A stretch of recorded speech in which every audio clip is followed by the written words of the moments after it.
Hi friends, আশা করছি তোমরা সকলে খুব ভালো আছো। আমরা অনেক অনেক ভালো আছি। তো আজকে চলে এলাম, এই যে দেখতে পাচ্ছ একটা সুন্দর শীতের সুন্দর গাছ নিয়ে। শীতকালে গোলাপ গাছ না হলে হয় তোমরা বলো তো? ছাদ বাগানে চলো, তোমাদের সাথে একটা সুন্দর মুহূর্ত শেয়ার করতে চলেছি। আশা করছি তোমাদের ভিডিওটা খুব ভালো লাগবে। চলো, এই যে দেখতে পাচ্ছ একটা গোলাপ ফুলটা ফুটবে ফুটবে হচ্ছে। আর একটা ফুল হয়েছে, সেটা হচ্ছে এই যে দেখতে পাচ্ছ। সাইজটা এখনও বড় হবে, তো পাপড়ি এখনও ছাড়বে। তো কালারটা এত দারুণ লাগছে, কি বলবো তোমাদেরকে। দেখতে পাচ্ছ এই গাছের পরিচর্যা হচ্ছে কি যে এইটা দেখতে পাচ্ছ, এটা হচ্ছে খোল ভেজানো জল।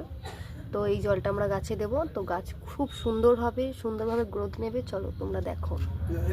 তবে এতটা জল তা বলে একটা গাছে না, নির্দিষ্ট একটা পরিমাণ হিসেবে তোমরা জল দেবে। তো আমাদের এই যে গ্লাসটা দেখতে পাচ্ছ, এই গ্লাসে 1 গ্লাস জল দেওয়া হবে। তো এর সাথে এমনি নর্মাল জলও 1 গ্লাস দেওয়া হবে। আগে এই জলটা দেওয়া হবে, তারপরে তোমার নর্মাল জল এমনি দেওয়া হবে, এই গ্লাসের 1 গ্লাস। চলো, আশা করছি তোমাদের ভিডিওটা ভালো লাগছে। চলো দেখো। তো দেখতে পাচ্ছ আমার এই গাছের ভিডিওগুলো তোমাদের যদি ভালো লেগে থাকে, অবশ্যই like, comment, share and subscribe করে দিও। বাই, দেখা হচ্ছে আরও সুন্দর সুন্দর ভিডিওর সাথে। টাটা।